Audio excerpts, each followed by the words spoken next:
Welcome to Fat Man. I'm Batman. I'm Kevin Smith. Marc Bernardin. Hey, so rather than leave you with no show today, we're going to show you the intro that I did for Yoga Hosers up at Park City. At the Sundance. For the Sundance Film Festival, where the movie just debuted last week.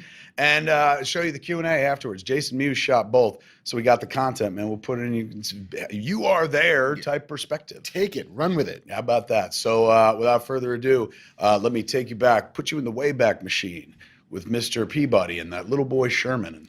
And you can go back in time to like last week and change and see what happened to us at Sundance. Hey man, it's Kevin Smith, and I'm here obviously at the Sundance Film Festival in Park City. We are about to debut Yoga Hosers, man. First time we're gonna show it. I'm nervous as hell. Nervous. It's midnight and it's a kid's movie. I don't know what I was thinking. The audience for this movie can't see it at midnight, but the audience is packed. The tickets have been going for $400 on eBay and stuff, so some people have wanted to see it. Boy, I hope they're not let down. If you paid $400 for Yoga Hosers, sorry. But I'm thrilled. I can't wait. The girls have been wonderful all day. We did press as a big group. And, you know, it's been their first Sundance. They've been over the moon. This is my 10th Sundance in 22 years, my 4th as a filmmaker, as a director here with the film. 2 other times I was a producer. 1 time I was a judge here. But this one's special, man, because my kid's with me. So I'm nervous as fuck. I'm about to go do the intro. I wrote down some stuff because it's been a real weird trip for me so far. First off, thank you, Trevor. I met Trevor 22 years ago here when I gave him my print of Clerks. He was known as Trevor the Print Trafficker. They're like, find Trevor the Print Trafficker. He had those 3 names, like an old English name, like John the Blacksmith. He was Trevor the Print Trafficker. And when I met him, you know, I was like, I'm the Clerks guy. This is my print. He was, okay, we'll just take that. And I'm holding on to it going, you don't understand, dude. I only have 1 print of this, so please don't fuck it up. And he was like, we won't. We handle things very well here. And I was like, you don't understand. This is important. He's like, you're all filmmakers, dude. Like, we'll take care of your print. And years later, man, he programmed the fucking flick here. Like, I've watched so many people grow up here, not just myself. This week here has been so incredibly powerful and sentimental and nostalgic. It's like going back to high school, like your alma mater. Everywhere I look is a fucking memory. I went to see the Bob Hawke doc this morning, and it was at the Prospector Square. That's where, like, we had Chasing Amy screening. We got, like, a standing ovation. I'm screening at the Egyptian, our 3rd screening for this. That's where Clerks got bought. I've passed restaurants where Harvey Weinstein sat us down. It's like, oh, fucking buy your movie. Everywhere I look, there's a really fucking powerful memory. But I want to share a story with you that it was my Sundance kind of highlight. I'm sure this will be good too. But I had a moment that afterwards, I was like, I could go home now. 22 years ago when I came up here with Clerks, me and Scott Mosier, my producer, were going to go to the director's brunch. They have a director's brunch every year up at Sundance, the Sundance Resort area. So we got a car and we drove. We couldn't fucking find it. We got up there, we walked around. There was a lot of ski lifts and skiers and stuff, but we didn't see any director brunch. So we said, fuck it. We turned around and we went to a comic book store in Salt Lake City instead. Never went to the director's brunch. I've had a movie here 4 times. This is the 4th time. 2 other times, never went to the director's brunch. I got up the other day and there was a director brunch on Saturday, and I was like, you know what? I'm gonna try to fucking go, man. Like, I've never accomplished this, so let me do this. So I got up and I took the drive, this beautiful, gorgeous drive up to the mountains and stuff. And I got up to Sundance, and once again, I couldn't find it for about 20 minutes. So I was like, ah, fuck it, I'll go home. And I was turning around about to go, and somebody was like, Silent Bob. We took a picture and stuff, and then other skiers came over and taking pictures. I was like, right on, it's a selfie fest. And then one of them was kind enough to be like, you looking for that Sundance thing? I said, yeah, where is it? He goes, it's just up there. So it was like 20 feet away from where I had been 22 fucking years ago. And me and Mosier were like, where the fuck is it? And we didn't go. So there it was, and I saw it. I was like, right on, when we go in. And I went in and I saw people, like I saw Trevor, Cooper, people I saw since the beginning of my career, people, other filmmakers as well. Room was packed and stuff. I got there just in time for the Redford speech. Now, I'm sure Redford has given this speech 1,000 times over his life, or a variation of it, talking about indie film and how important it is. And we're all filmmakers gathered in this room and stuff. And so they're about to start the speech, and I go lean in the back of the wall. I'm like, this is gonna be cool. Honestly, the whole reason I went up there, I was like, I want to get a selfie with Redford and shit. So here I'm in the back of the room taking this picture, and he starts his speech. And I swear to God, like, it fucking hit me like a freight train, because he tells this very simple story that turns out to be like the secret origin of my life that I didn't even realize. He talks about like being an actor and loving weird movies, like independent film. And he's like, at that time, there was really no place for it, no market for it. And I always told myself, if I got a little bit of success, I would try to do something about that. He's like, years later, I did get some success. In 1980, we started trying to figure out how to do the film festival. First was the US Film Festival, then became the Sundance Film Festival. So he talked about, like, you know, I love the Native American community, and I believe that just like them, if you take something out, you got to put something back. And so Sundance was my way of putting it back, and it was a way of building a community for these people that made these movies. And he was one fucking sentence shy of going like, something for the freaks, like you know? And I swear, that's when it hit me. I just started bawling, because I realized, like, no one in my life, like there's no one else in my life quite like that person. All of my fortunes, everything that ever happened to me in my career, are predicated on Robert Redford going like, I think it would be nice to put something back. I think it'd be nice if they had a community. I dreamed about that shit. I mean, before the internet and stuff, we couldn't all find each other. I dreamed of being with other people who thought like me and said, yeah, I'm not into sports. I want to tell weird fucking stories and talk about Star Wars and pussy, whatever the fuck. And because of that guy, that happened, and my life changed. Never has anyone had more impact on my life that I've never met. And I was standing in the room with him and shit. He finished his speech, he went out the door, and I was just a mess. And everybody's like, are you all right? And I was like, he's just in every fucking culture, there's a wise man on a mountain, and it's him. So it was really sweet. This whole trip has been insanely sentimental. I thank you guys for bringing me back, man. But I want to thank some other people, and then we'll dive into this stuff. I was trying not to cry, and I didn't do it so far. When you're a middle-aged stoner, everything is beautiful. Oh my God, everything affects you on a profound level. This room, ladies and gentlemen, is very important to me, because in 1994, when we were here with Clerks, me and my producer, Scott Mosher, came here to watch the Hudsucker Proxy. Coen Brothers introducing and talking after the Hudsucker Proxy. Now, if anybody in film knows, catching the Coen Brothers talking is like finding a fucking unicorn, man. Like, they let their work speak for themselves. I'm the other guy. I make the movie, I come out and go, I'm sorry, let me explain what happened. So, being there in the room when they spoke as young filmmakers, we were just fucking thrilled and shit like that. But in that movie, there's an important lesson that, like, you know, I love that movie, took an end in the moment. But there's a lesson that I've used my entire life that came right out of this room. So when I found out we were screening here tonight, I was like, fuck, that's amazing. Came out of the movie. It's a very simple quote happens at the end. Don't want to spoil the movie for you if you haven't seen the Hudsucker Proxy. Fuck you, it's been 20 years. But the main kind of point of the movie comes down to the very sounding point. Failure should never lead to despair, for despair looks only to the past. In business and in love, the future is now. I've failed so much in my career, so much, and it's always led to something else, man. I've stopped being afraid of fucking failure for that reason. Failure is just success training, that's it. And you get it wrong once, you'll never get it wrong again and stuff. I learned that lesson in this fucking room. Tonight, you're not gonna learn anything like that. You're not gonna learn any valuable lessons in this movie whatsoever, man. This essentially, Yoga Hosers is the movie that I would have wanted to see back when I was a 12-year-old girl. And I had to wait until I was a 45-year-old man to make the movie and stuff. Couldn't have made the movie without some people I want to shout out there here that are very important to me. Kim Ledford, my spiritual sister. Perhaps the only person left in this world that believes in me and stuff. I came to her and we were working on this other thing, oddly enough, a Krampus movie and stuff. And I said, hey man, I got this idea and there's a window to do it. I want to build a whole movie around these two girls, kind of like a girl superhero movie and stuff. It's like a comic book movie but without the comic book. And she went for it right away. She found money so fucking fast. 2 months after I had that conversation with her, we were in production. That's a miracle worker. Her, Charles, Dan at Starstream, without them, I don't get to do anything. There are, this movie is full of sausages and phallic symbols and shit like that. But oddly enough, it is a very woman-heavy movie. The whole movie was produced and made by women. I'm the writer-director, that's it. But these are the people, these are the women that made the movie, man. Liz, Jordan, Jen, Tracy, our first ADs, Alyssa and Sherry.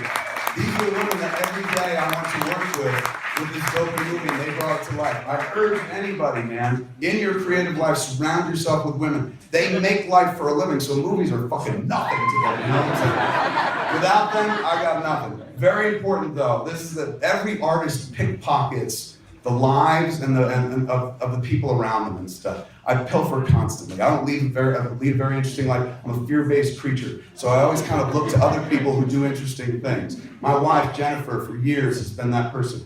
I constantly steal from her and put it into my work. My work wouldn't be nearly as interesting if I wasn't married to her. For the better part of 17 years we've been together, she'd come home from this thing called yoga.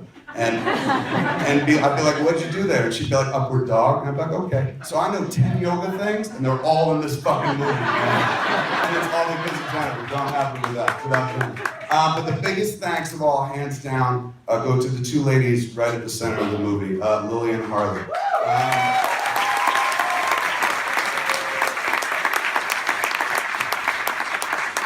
They came out to shoot a little scene in Tusk, and because of this movie we made last year or 2 years ago, and because of that little scene, this whole movie exists. And it happened very accidentally. Harley, I pulled Harley into Tusk because I wanted somebody to play the convenience store clerk. And I told my wife, I was like, let's put Harley as the convenience store clerk, because let's be honest, she's never gonna get a real job fucking anyway and stuff. This would be our chance to see what that would look like, you know? So she was like, cool. So Harley was in the scene with Johnny Depp. And Harley and Lily have known each other since kindergarten. So when the night before we shot the scene, Harley was like, Lily's coming to watch us tomorrow on set, watch us act. And I was like, really? And she goes, yeah. And I was like, well, that's neat. And she goes, why? And I was like, it's fun to watch people act, more fun to act. If she's there, let's just put her in the flick. So she goes, really? I said, yeah, man, let's ask your parents. So I hit up Vanessa, and she's like, totally, ask Johnny. And I sent Johnny an email, and we just worked together that day, and we were gonna work together the next day. I sent him an email, and I was like, hey man, this little girl's gonna be on set, let's put her in the scene with Harley and stuff.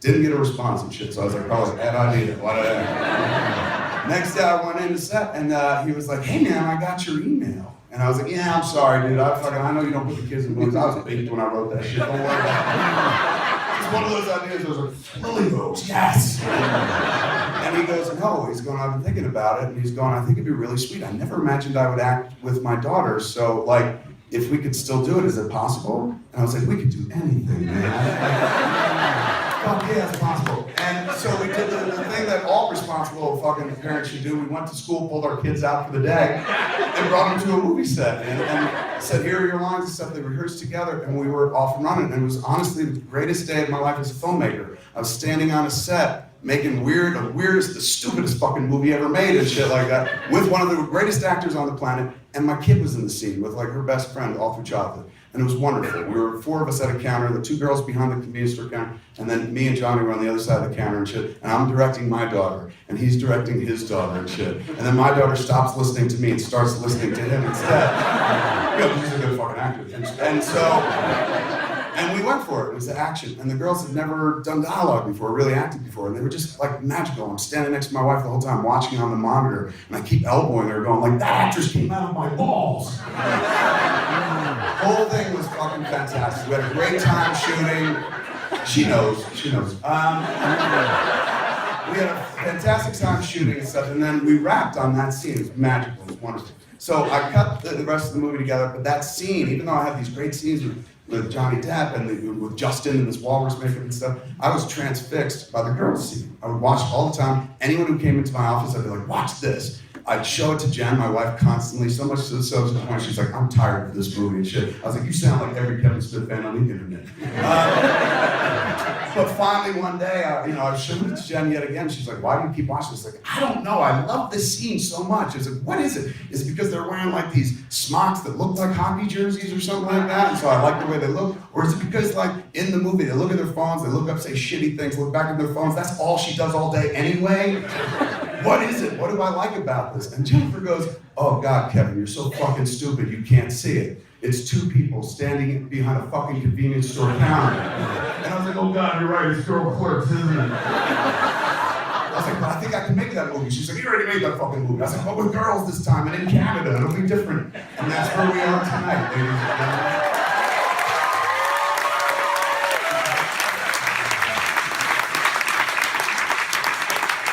There is a Taoist proverb you can take with you in your life. I love that. I picked it up from the Tao of Pooh when I was a kid. I read that book. That's as deep as I get on the Tao. And this quote is very, very particularly meaningful for me tonight. The quote is, to be great is to go on. To go on is to go far. To go far is to return. I'm very fucking happy to return. Enjoy yoga hosies.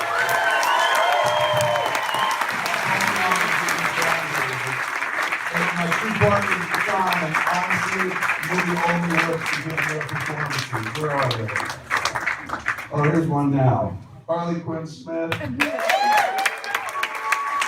Ralph Garman. Natasha Leone. Lily Rose Depp. Tyler Cohen. Justin Long. Austin Butler. Cheers! Five years ago.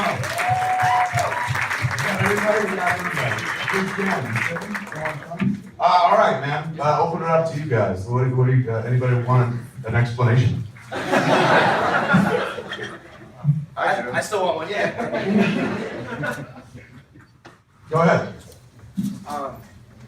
In Tough Shit, I was just curious. You said that writing about two dudes talking is your wheelhouse.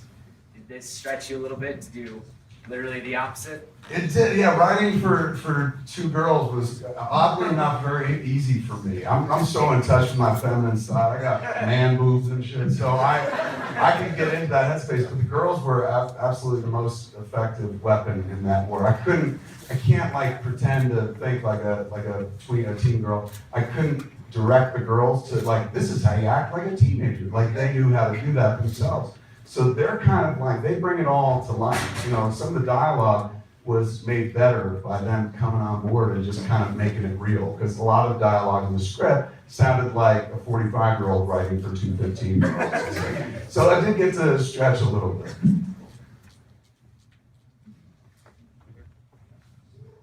Hi, my name is Dwight.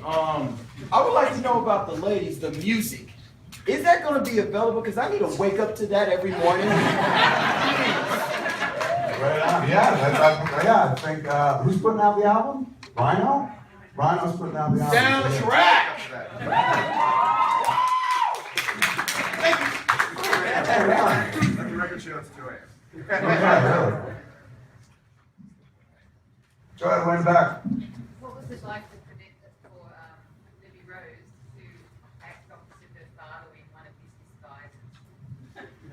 I mean, I saw the costume, in Tusk and everything, so I'd seen that before, but I mean, it was really fun. I think, it's one thing on screen, but it's another when it's right in front of you, and that mole is really big. So, it was really fun, that was cool. The mole's big and it moves. I don't know if you noticed that. That's multiplied. Yeah, it constantly generates all over his face and stuff. It's true if you're watching closely. Whose idea was that? Was that in the script? That was it. Johnny was just like, can I move the mole around? And I was like, oh my God, do anything we want, of course. So he put a bunch of moles all over, and then they started multiplying. Good shit. He's a fun dude to fucking have around, to be honest with you, man. When we made Tusk, like I showed up to the set, and he'd asked the night before, he's like, can I bring a makeup artist? My guy, Joel Harlow, does my makeup. I was like, oh my God, of course. So we showed up to the set, first day of shoot with him, and I went to his trailer. They're like, he wants to see, they were like, Mr. Depp wants to see you. I was like, Johnny's dad is here? And they're like, no. So I went to the trailer, I knocked on the door, he's like, come in. And I came in, and he's wearing that nose that you see in the movies. First time I ever saw it, was a big prosthetic fucking nose. I was blown away, because I'm like, holy shit, man, what the fuck, look at that. And he's going like this, showing off like cereal. And he's like, what do you think? What do you think? And I was like, I think it's fucking astounding. I think like you're overthinking this way too much. Like, you could have phoned this one in, man. Literally, you could have called, we would have shut the fucking phone, and that would have been enough for your cameo. You didn't have to go through the distance of putting on makeup. And he goes, no, look at it. What do you think? Doesn't it look like a dick? And I was like, yeah, it kind of does. He's like, would you mind? I was like, would I mind what? It's like, when me and Joel were talking about painting a blue vein down the side. And I was like, you telling me you want to wear a dick on your face in my movie? Have you ever wanted to wear a dick on your face in a movie? Tusk is the fucking movie to do it, man. And he did it. It was fucking awesome. And that kind of spirit led to this movie as well. Like, same spirit that where he's like, hey, let's stick a bunch of holes all over it. Fun guy, man, really fun guy. It was an entirely fun cast. Next. Question over here. Cool. You made a great Barazzi. Could you tell us a little more where that came from? The Brazzi? Yeah. The Brazzi was, it started originally as Andrew and JC, two friends of mine, had an idea to do a film about kids that encounter miniaturized Hitler clones. And I was like, oh my God, it's amazing because you kill Hitler over and over. We all loved it when Quentin killed him once in Inglourious Basterds. If you kill a bunch of Hitlers, that'd be amazing. So Jason Mewes was gonna play miniature Hitler. Like I went to Jay, my friend Jay, and I was like, dude, I got a role for you. If you play this, people will stop going, there goes Jay from Jay and Silent Bob. They'll say something else. And he goes, who am I playing? And I was like, Hitler. And he goes, who? And I was like, what the fuck, dude? And he goes, oh, Call of Duty, right, Hitler. And the idea was like he would be playing miniature Hitler. He didn't know much about him and stuff, and it led to the weirdest conversation I ever had with Jason. One day he was like, out of nowhere, he goes, so I've been watching a lot of Hitler on YouTube and stuff. Something you never want to hear a friend say. And he was just like, I said, really? And he goes, yeah, I can't speak the language, but I think I got him. He's yelly, I can do that. You want to hear it? I think I got a Hitler down. And I was like, do it. And he was like, sliding, snookins. And I was like, oh, that'll do, pig. You know?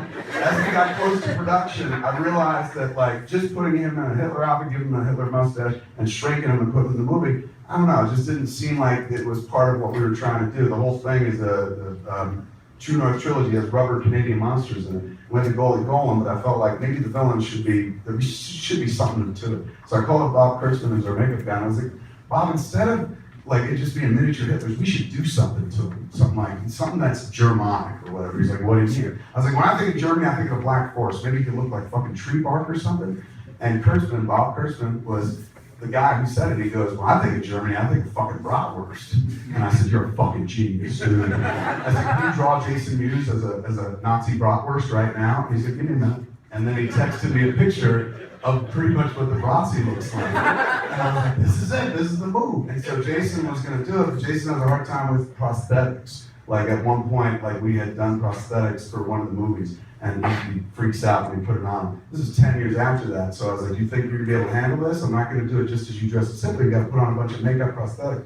He's like, I think I can do it. And we went to shoot it one day, put all the stuff on him, and he couldn't fucking handle it. He gets very claustrophobic and stuff. So he's like, I can't do it, I can't do it. He's really like freaked out about it. I said, don't worry about it, dude. It's fucking like, look how like out of sorts you are. I've never seen him so upset. I was like, it's a fucking movie. It's yoga hosers. Don't fucking worry about it and shit. We'll find somebody else to play the Bratzi. And so the first person I reached out to was Haley Joel Osment, because Haley's in the movie, and he's the father of the Bratzi's kind of with Ross Perry. So I was like, maybe Haley will do it. And I called Haley and I was like, hey man, Jason can't play the Bratzi. Do you want to play the Bratzi? And he goes, fuck yeah. And I said, why? And he goes, because then people will finally stop saying, there goes little boy from the Sixth Sense. And so I was like, perfect, man. Like, come in tonight, we'll put you in the scanner and we'll get the makeup right. He's like, right on. I got a call half an hour later from his agent going, he's not doing that. He's already played a Nazi for you. That's enough. And I was like, okay. And so I was like, I guess I'll do it. Because I would have to scream through the makeup for an actor or actress to hear me like, do this, do this.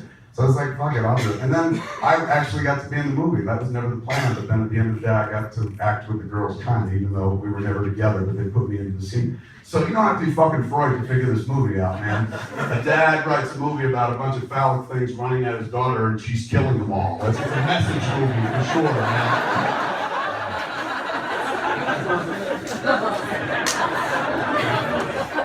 Next. Thanks for the cast. What was your initial reaction to reading like, the script? It was not like usual. Okay. Well, I thought it was awesome. I love the Colleen characters, and I think I agree with Kevin that I would also love to see like a really cool action film with teenage girls. Like I would have loved to see that. I mean, I love seeing it now, so yeah, I really got attracted to that aspect of it. And then I also like weird sci-fi shit, so I was like, yeah, this is cool. It's weird, but I love weird stuff, so I'll definitely be a part of it. I was along for the ride, and then the Bratzi's came in, and I had to reread that page about 14 times. I was like, am I reading this correctly? And then I went over to Kevin's house and I watched Tusk, and just kind of got to see the personality of his taste right now. And I was all in, just so excited. That's an important distinction, his taste right now. Yeah, I'm in this weird phase of like, I like making these weird fucked up movies. I've obviously, if you've seen Tusk and now you've watched Yoga Hosers, clearly I don't give a shit about the audience anymore. They've become very masturbatory films where I'm like, ooh, this is what I like. And my kids in it, that's weird to say, back to you. Speaking of masturbatory, Had I not read Tusk before I read the script, I wouldn't have been prepared. It might have compelled me to stop smoking pot, because I guess that's what it does to you if you smoke enough. But I'd already done Tusk, and so it felt more like, oh yeah, this old chestnut. Like, that again, good old Nazi brothers. Been there, done that. When I was offered the role, I was immediately, I didn't care what the hell it was about. I was so down to do a film with Kevin. And then I read it and I was like, oh, this makes complete sense. I totally got it. I don't know, I'm weird. I like really awkward kind of offbeat kind of things. And I hadn't seen Tusk yet, so I didn't really know what I was in for. I didn't have anything compared to. But I was immediately, I couldn't be happier with the script after like I was already like super stoked to do it. And then I read the script, I couldn't believe it. I loved it. I'm a weirdo and I love it. That's it. I mean, obviously we already like had played the characters just in that scene in Tusk and stuff, and like Harley told me that Kevin said he was like interested in like making a movie about it and stuff. But like the first time I read the actual script, I was like, I was like, wow, this is like really funny and like out there and stuff. I mean, I was down. I think it's funny. So like it's like my kind of humor, I guess. So I was down. I kind of feel the same way as Justin. I was like, not that surprised. So I was like, oh, cool, yeah, but more of the same. But yeah, it's just like, I don't know. If that kind of stuff seems not Nazis, but like that type of weird art seems to like be in my life a lot. So it wasn't like that much of a surprise, but I was like, this is so cool and different. Like, thank God, I like it. The first film I worked on with Kevin was Red State, and then Tusk. And so when I read this script, I was like, finally, a family film. Kevin and Stranger. After those two, which was fairly fucked up, this seemed almost fun and giddy and Disney-esque. So I said, yeah, sign me up. And Kevin said, you want to play a defrosted Nazi? And I said, absolutely, count me in. Yeah, I mean, I would agree with this. It's a blast when you read it and the Nazis, and I would say I was very touched by what you said about Redford and this the idea of like a home for weird movies. I mean, but I think when in reading something like this, that's really the exciting part, is just that you haven't read it before, more than anything, and how rare that is. There you go. That was cool. I was thinking that when I was watching the movie, because it's so, I've been doing this 22 years, so I'm able to be objective about it. And with these movies, it's even fucking better. Like early in my career, I was not a really good filmmaker and stuff. I would just take my real life, change names, and shoot that and stuff. And so when I ran out of real life, because at a certain point, when I was 24, when I came up here for Sundance, I kind of stopped having a real life. Like I had a chance at being a real interesting human being, but then I became an entertainer instead. And so all that material that I used to cull from my real life and put into the movies, the early better ones, as people call them, that came from real life. So when people would like criticize the movies, I'd bristle and fucking like jump, because they weren't talking about the movies to me. They were talking about my friends, me, the things that I lived and felt. This shit never happened to me, man. Like Tusk and Yoga Hosers and stuff. So people could come up to me and be like, this is the best movie I've ever seen. I'm like, isn't it? And they come up to me and be like, this is the worst piece of shit you've ever made. I'm like, isn't it? It just fucking works both ways, man. So objectively, I was sitting in the back watching the thing, and it's like, I think a lot of it works and stuff, and some of it I'm like, oh, I wish I'd tightened that. But at the end of the day, I'm like, it doesn't look like anything else. It doesn't feel like anything else. It's not like this is the 5th movie at Sundance with Bratzies in it, It's just, and at this stage in my career, that's kind of what I'm most interested in, trying to fucking do something that somebody hasn't seen before and stuff like that. So, I don't know, like when Redford said that shit about building a community, like he was building a community of fucking freaks, and I was one of them. And this is the only place something like this could kind of happen. So yeah, I was touched by it as well. Hello. I think also, it was just like, it's, when I said different, I mean like, it's just so refreshing to see something new where girls are represented like in a powerful way, and I don't know, there seems to be a lot of the same in movie theaters and stuff, but coming to Sundance here and having, like, being able to show this, it's obviously pretty weird, but like, a different weird film with you guys, and like hopefully you guys like it.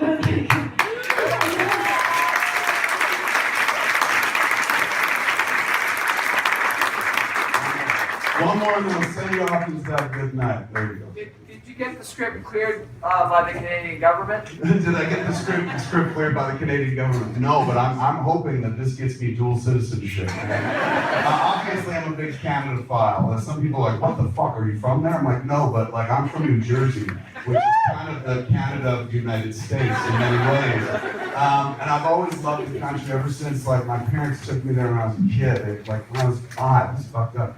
My parents were like, we're going to another country. And I was like, on a plane? They said, no, in a car. And I was like, really? And we drove up to Niagara Falls. And everything was the same, but just mildly different. It was like being on a movie set. Like they had stores, but I didn't recognize the names. They all sounded made up. Roots? What's that? Shit like that.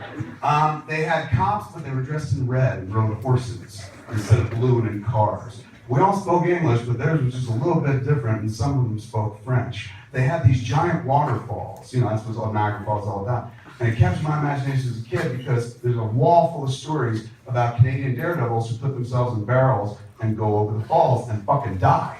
So as a 5-year-old, I'm like, Canada's the greatest place in the world, man. What a land of adventure and mystery and stuff. So I fell deeper love later on with SCTV, Bob and Doug McKenzie. This movie does not exist without Strange Brew. This is me trying to do Strange Brew with girls later on. So.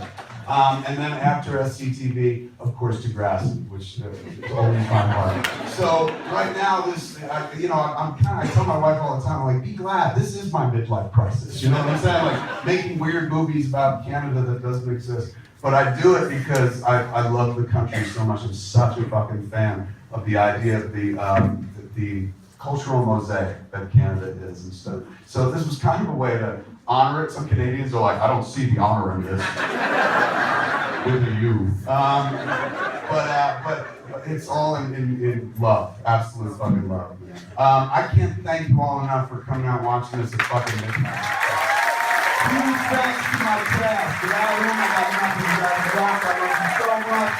To all the producers, Trevor, everyone that's coming, thank you so much for being here, man. Oh, did you feel like you were there? I totally did, even though I wasn't. See all those fucking famous people? Nah, just littered. Park City's littered with famous people. I'll tell you right now, man, it's nice. They say very nice things about me and stuff. I appreciate it so much. But I love actors and actresses, man. I love anyone can tell the lie that tells the truth, man. That's why I do the movies. Like, not because I'm like, I have something to say and shit. Obviously, fucking not. I do it because I love being around actors and actresses. It's the closest thing you got to witchcraft in this world. I know some people are like, fuck you, I'm a Wiccan. Okay, that's the closest thing to witchcraft. My bad. Please don't put a hex on us. But like somebody standing there and saying magic words and you believe it. Like they're lying a fucking million lies a second or whatever the fuck, just like about who they are, where they come from, what their dog's name is, who they're in love with, what dark empire is chasing them. All of it lies, and we forget. We suspend our window of disbelief, and we just listen and learn something about ourselves in the process. Isn't that weird? That's the closest thing to magic words we have, man. Actors and actresses, fucking wizards. I want to believe. Right? Me too, man. Yeah. Any event. People are like, you're talking about the Yoga Hosers cast? Yes, as a matter of fact. Maybe not on this picture, but in all the other pictures as well. I just love being around actors and stuff like that. Actors and actresses, so that was kind of cool for me. Anyway. This is Marc Bernard of the Old Fat Man team. Thanks to Squarespace, it doesn't matter if I don't know how to come up with a good-looking site, because Squarespace has all the easy tools you can use that let anyone make professionally designed websites with customizable templates and intuitive and easy-to-use tools. Don't know how to write fancy code to make things go? You don't need to with Squarespace. Maybe you want to put up an online portfolio or sell your wares to an online store. Squarespace can cure what ails you. I'm serious, if you can use a website, you can build one with Squarespace. Don't take my word for it. See for yourself. Start your free trial today at squarespace.com and see how easy it is. When you decide to sign up for Squarespace, make sure to use the offer code FATMAN, FATMAN, to get 10% off your free purchase. Want some more? Hey, sign up for a year and they'll throw in a free domain name. Squarespace. Build it beautiful. Hey, man. Hey. Welcome back. Hey. How you doing? Hey. Hey. We're friends, too. Like, we got to say hi to each other. We greet the audience, and then we greet each other. It's kind of like the Mr. Rogers Neighborhood of of YouTube shows. And we Like, just hi. need, I need a cardigan. That'd be sweet. If we could change on camera, if I was that comfortable with my body where I could take a layer off on camera, the show would go through the roof, ratings wise. People would be like, look at that fucking man. He's got boobs. Would I you don't give a deny? shit. Show's called Fat Man on Batman. What do you expect? Fucking thin dudes on shins, dudes? Thin men on plastic man? Yeah. No. I think we could actually fucking expand it to Fat Man and Black Man on Batman. Ooh, nice. You know what I'm saying? The punnery. Get us there, kids. Once we hit 1 million subscriptions, Fat Man and Black Man on Batman. We got a lot of things to talk about today. Not so do. much news. A little bit of news. But Mark had this idea about, like, let's find out what you guys want to talk about. So guess what? Q&A. Boom. We're going to find some Q's and we're going to answer them and stuff with some A's. But first up, let's do a little bit of news. Yeah, Man. quick news blast. Lead off, dude. So the other day on the Facebook. Give him a fucking single, for Christ's sakes. Hi. Yeah. How are you? Welcome aboard. The other day on This the Facebook. is Mark's wife's favorite part of the show. Every time you cut to a single, give him a single. She's fucking rubbing off. There you go. Look at him. He's yours, and he's on YouTube. Hey. Look at his glass. Classy tonight. He's toasting you. You can't spell classy without assy. Oh my God, we just got an insight into Mark's bedroom, and it was pretty hot. First, Yes. Stephen Amell went on the Facebooks. That's definitely another insight in Mark's bedroom. That's what he talks Indeed. about in bed. Salmon ladders. Nothing but salmon ladders. Stephen Amell went on the Facebook, said in a little video introduction that he was going to be shooting a role on Legends of Tomorrow as future Oliver Queen. Cut to fucking my single. The fuck? Yes. Cut to a two-shot. Not just future Oliver Queen. They better do this. This is smart thinking. Goatee Oliver Queen. Okay, wow, that's very close to classic Oliver Queen. Yes. Plus, Something missing? he's like the Def Leppard drummer of superheroes. He's going to be armless Oliver Queen. armless- He's armless, he is. He's the He British is. Oliver Queen. There he is. Wow, Look. straight out The Dark Knight Returns, boy. Everybody loved One-Armed Ollie so much, they try to weave him in wherever they can and stuff. Yep. Drop little references to him throughout the DC universe. At least they did back in the day. I don't know if they do in the New 52 so much, but Right. that's cool. Badass. That's badass, You man. know, now granted, who takes off his arm is a mystery. That's to be true. seen. That's true, Yeah. man. And will he reference it? Like, don't know. look, if I'm the Berlanti-verse, I'm like, fuck all these people. Let's start referencing Batman and Superman. It's like, we do got it. the power here right now. Let's fucking do it. Like, yeah, guess what? Superman took his arm off. Superman. We Right. said it. Well, He's Rip coming. Hunter has that thing where he says, like, I've seen Men of Steel fade and I've seen Knights fall. I've seen Yeah. Dark Knights fall. So, like, there I is like a... this Legends of Tomorrow because it gives them the platform to do that, to just basically, like, jump through DC history and one episode hand jobs all around. Basically, it's like they're pushing the CW in poker. There's like every little bit is a bet. Every little bit is a bet to the point where they have to like just give it up. You brought her. Poker. Yes, I hardly they are. There's gonna. I mean, look, they're gonna use every DCU character except Superman and Batman. Yeah. And at that point, sooner or later, Warner Bros. will be like, "Please use them." It feels weird that you're not using them. But boy, talk about creativity. Like a lot of people will be like, "What's the point without the big two?" They fucking go into the toy box. These Berlanti kids, they're fucking Kreisberg. They're brilliant, and they pull out like the less used toys. Rip Hunter.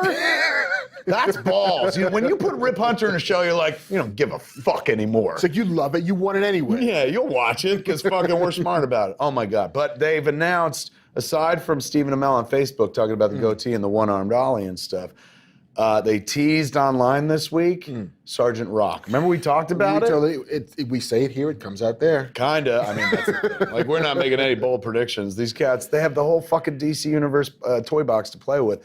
And if they got history on their side, like they do in Legends of Tomorrow, they can just jump back and forth. They can do fucking Sergeant Rock. I'm gonna say this, ready? Controversial as fuck. It's probably get picked up in a few places. I'm not trying to get picked up, but I thought about this in the shower this morning. Tell us. The shower, bitch. And I'm just setting that up because it's gonna be like, how the fuck do you put those things together? And this is almost like Superman advocating for Lex Luthor. Okay. But I'm gonna do it. Do I think Bruce Willis would play Sergeant Rock. I really do. I think he'd be fucking pitch perfect. And he's been on TV before, moonlighting, and he won Emmys, I think, for being on Friends once as a guest star, or think maybe he at did. least nods or something like that. It's not out of the realm of possibility. True. And if in a world of like, hey, stay relevant with the fucking kids, man. Oh my God. You know what I'm saying? Like, for John McClane shows up on a CW show. I say Bruce Willis for Sergeant Rocky. You know how much that hurts to say? That is a huge fucking vote. I see you bleeding. You know right what I'm now. saying? My fucking rectum still hurts, man. It ain't the reviews on Yoko's. There's fucking Bruce Willis. But right is right, man. That dude, he should have played Sergeant Rock somewhere in his career. He would be absolutely pitch perfect. I know he's kind of old at this point, but like even fucking better. Let him meet that fucking guy. I mean, we kind of saw a version of it in the G.I. Joe movie when he's like, it's fucking Joe I'm the himself. original Joe. Exactly. But this would be badass, dude. What a cool move that would be, man. Everyone would be like, holy shit, he's willing to go on a CW show.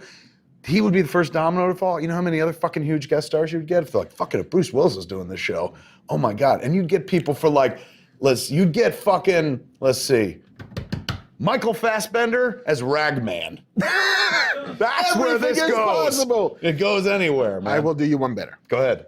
I think that there's a world in which you could get, for Sergeant Rock, The Rock. Oh, well, that makes a lot more sense. And he's a lot more likable. I'll vote for that, Mark. Fuck my idea and its stupid ass. That is a fucking great idea. Also, you only need one name on the chair. Rock is Rock. Rock is and Rock. And they can fucking keep swapping it. So smart. This is a guy you want writing for you and running your show. A showrunner, this guy. Thank you very much. All right, man. So fucking the Legends of Tomorrow is the gift that keeps on giving. I saw a few people because we like talked about the show. We reviewed the 2-parter, and there were some cats who were like, they didn't air the second part, you dicks. Apologies. Sorry. But we were very excited. When does the first new episode air? It will be the Tuesday. Today? So today's Tuesday, and Tuesday is guest star day. What? Tuesday? Thursday. Tuesday is Flash Day. So Flash is on tonight. Arrow's on tomorrow. Arrow's on tonight as well? On Wednesday. So it goes Tuesday, Wednesday, Thursday. CW owns 3 nights of the week. Berlanti does. Yeah, fucking CW. Well, Yeah. Willis, be careful. They both do. Right. You don't want to piss anybody off. No. I'm going up there to work. Sorry, Motherfucker, shut up. Just saying. And Julie Plec has a couple of Hello, days. future bosses.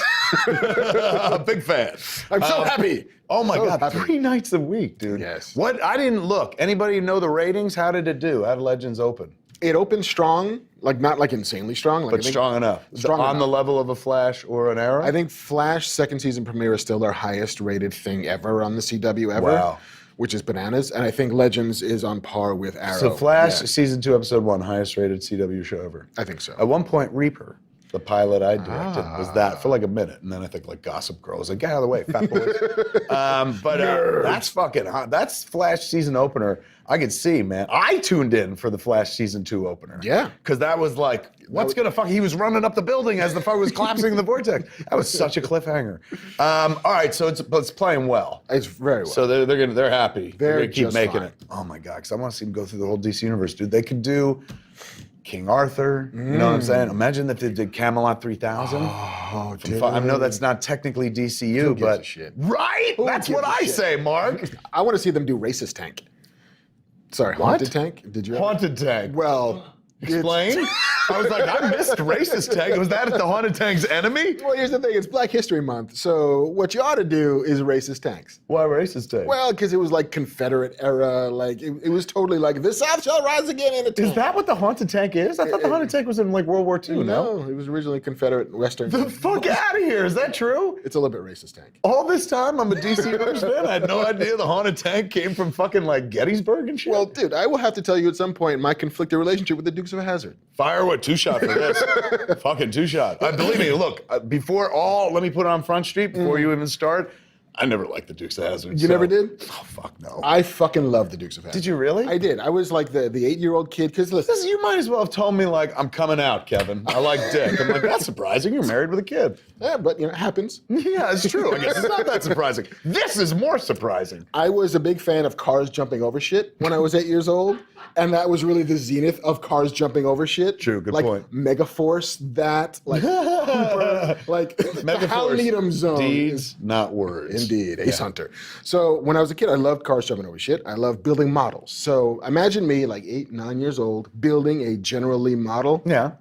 Painstakingly being sure that the Dixie flag is perfectly square on the roof of this car. Oh my God, And your then parents must have been like, imagine, why, like- Mark? You're breaking our hearts. Imagine like my mother who's like, I fucking marched with Dr. King and he's placing an emblem of hate on the top of his toy. Because he likes to see shit jump over shit. It's like, Mom, is it cool if I get like a bow and arrow and dynamite? Would it be all right if we just blew shit up from the car? She's like, why does he watch these white boys? God, it kills me. So But, what? Were you a television- fan of the show? Huge fan of the show. That reminds me, I read a piece that Chris Rock wrote in the Hollywood Reporter. Remember, like it was last year? It was a wonderful piece, but he talked about going in on Starsky and Hutch to audition on Starsky and Hutch. And they were like, so, Huggy Bear? And he's like, no. Like, I came to audition for Starsky and or Hutch. And they were like, what? They were baffled by the notion and stuff. They're like, well, clearly you must be Huggy Bear. But he said in his piece, he's like, when I played Starsky and Hutch when I was a kid, like, everyone was black. We didn't all play Huggy Bear. Like somebody's got to be a cop. Yeah, like we would play Starsky and Hutch and stuff like that. So I don't know. Yeah, but it always, I think about that all the time because. Did you play Bo and Luke Duke? I played Bo and Luke. We all played Bo and Luke Duke. Because I didn't even play Bo and Luke Duke. What did you play? Star Wars. All right. Well into the 80s when it was uncomfortable. Movies that ended 1986. I'm just like, pew, pew, pew. People are like, whoa. Who dude. gets to be an Ewok? Fuck, all right. Thank God for that Star Wars kid on the internet, because it would have been me. Thank God he went first. Thank God for the time-space continuum. Yes. You could not have been that dude. But yeah, and then I shifted my love for cars jumping over shit to Knight Rider. Because that was then the cars jumping over shit. Which Still was a fucking white guy show. It was the car's black, so you're getting a little closer. It is the like, hey, you know, we really love Dukes of Hazzard. Can we make it like 60% less racist? Take it out of the Deep South. Yeah, I mean, there's still, he's in the South and he's got a giant belt buckle and he's still walking into like real estate scams and like the black person's always the waiter or the secretary. But we literally don't have the Confederate flag in this show. It's a good thing the General Lee didn't talk like Kid.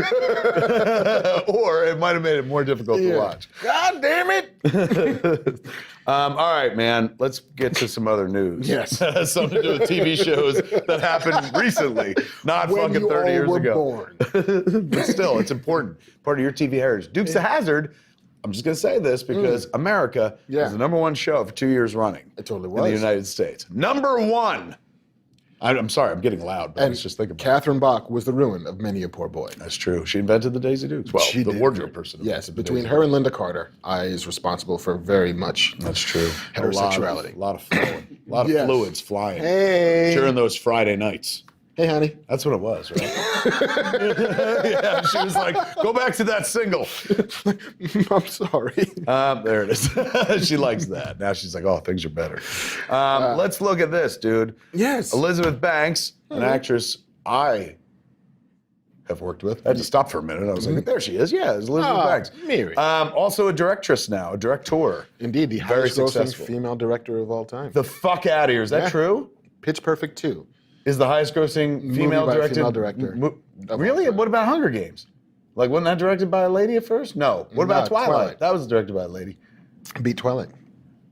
Pitch Perfect 2 beat The Twilight? second pitch, yes. Why didn't I ask this chick to direct Zack and Miri while she was there? Just Fuck. saying.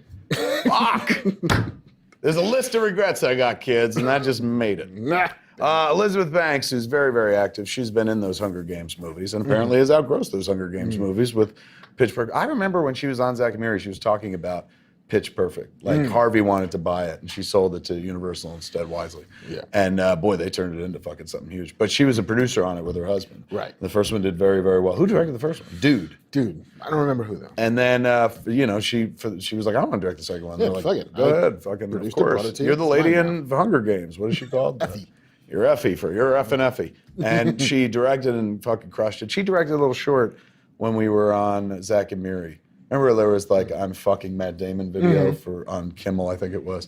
She did I'm fucking Seth Rogen and shot a I remember that. yeah. So she's in her blood, man. So she's a directress. But this ain't about that. No. This is about her as an actress, man. She's going old school, bring it back to the roots, as they say. Elizabeth Banks is going to play in another possible franchise Yes, absolutely. as another female. I mean, would you call Effie a bad guy? I would. really. Well- fucking, she worked for the system, dude. And she'd be like, come, kids. And you know most of you are going to die. But Like, she eventually rebels against the system. You can tell because her makeup gets bad. you made it so far into that movie series that you know that she rebelled. Like, I was out. You were Oh my- done? You finished? No, I didn't see Mockingjay Part 2. Look at him yet. trying to fucking pedal back. No, I mean, I everyone was fucking in its ass. I just saw every one of them before that. They were amazing. I just went to every screening. I read every book. It's totally cool. I've got a flip book at home I made out of stills from the movie. Mark's the one that's just like, hunger is no game. And he rolls it. The struggle is real. She does. She goes rogue at a certain point. Yeah. She So like Philip Seymour Hoffman, all of a sudden she's not as bad as we think she is. Correct. Or she's not as Good to shallow know. as we think she is. Good to know. She's Who not knew? actively bad. She's passively bad. I should finish those movies, but it's kind of like doing a superhero movie without colorful costumes. True. But You know what I'm saying? there's a girl on fire at some point. Always. Yeah. The girl on fire. Elizabeth Banks, we haven't even said what she's going to do. No. She's going to play Rita Repulsa in the Power Rangers movie. There's the old Rita Repulsa. That's old. That's old school. It's your grandma's Rita Repulsa. Yeah. No, Banksy can kill that, I think. Yeah, fucking Banks is going to crush this, man. Is she directing this as well? I don't believe so. Okay, so she's just sitting there. Just get If I'm whoever's directing, I'm like, What should I do? yeah, I'm gonna go fucking grab a coffee. You take over. Obviously, you know what you're doing. Highest grossing movie directed by a woman. Have a good time. I'm going to be in my trailer. All right, what And the else? last we thing, got? That's not the last thing. That's not the last thing. Well, I it's got the another last one. Oh, you got another one. That's right. I had a little extra. You snuck it in. My stocking. Yeah, you did. Colin Trevorrow or Trevorrow or the man. Colin Trevorrow, the man of tomorrow. Ooh. Fucking copyright Kevin Mark. Yes. I want it on jackets that only he can wear. He's like, that's not how you pronounce my name. It Fuck is you. now. It works for our joke. Colin Trevorrow, the man of tomorrow, is the director of massive note. He directed the highest grossing film of last year until Star Wars came out. Yes. It was Jurassic World. The World. He has been given a Star Wars movie as well. Yes. It's the last one. Yes, episode 9. JJ's was 7. Ryan Johnson's doing episode 8. And Colin Trevorrow, the man of tomorrow, thank you, is that's gonna stick. You watch. Really watch. He's directing episode 9. Yes. Colin Trevorrow, Man of Tomorrow. thank you, Mark. Sure. Wants to shoot This is interesting. Yeah. He wants to shoot parts of Star Wars Episode 9 in actual outer space. As you saw, Mark was doing Universal Sign Language for outer space. Right. If they shook, they were jazz hands. But this is just outer Fosse space. Wow, that's ambitious. It is. He apparently was at Sundance on a panel with Christopher Nolan. How'd they treat him? Holy shit. I'm still getting some bad reviews. Because he was there with safety not guaranteed. Oh, that's right. He's a Sundance kid. He's a Sundance kid. Second movie was Jurassic World. Way to lay it on, man. It's just like also a Sundance kid, but his second movie wasn't Mallrats. It was Jurassic World. It was Jurassic World. Yeah, there's these new Sundance kids. They're a mite better than my generation. Although my generation was also David O. Russell. All right, they're a mite better than me, is what I'm getting at. He was there and he was there. He was on a panel with Christopher Nolan. They were talking about the... Christopher Nolan was at Sundance? Yeah, just doing a panel. I know, but still. Also a Sundance. What do they keep? All the good directors on one part of the festival? And they're like, you could go wherever you want. You go to this breakfast. Fuck. Everybody else is at like the champagne brunch. This is the real party.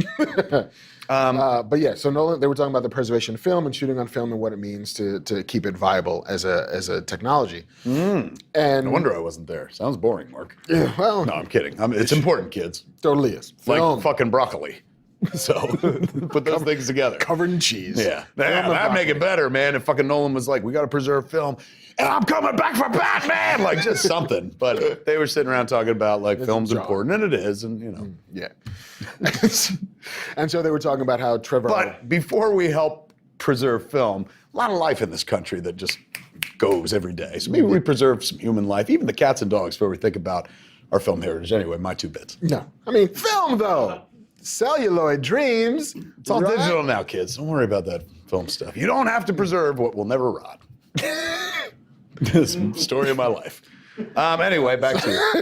Back to this bullshit. That's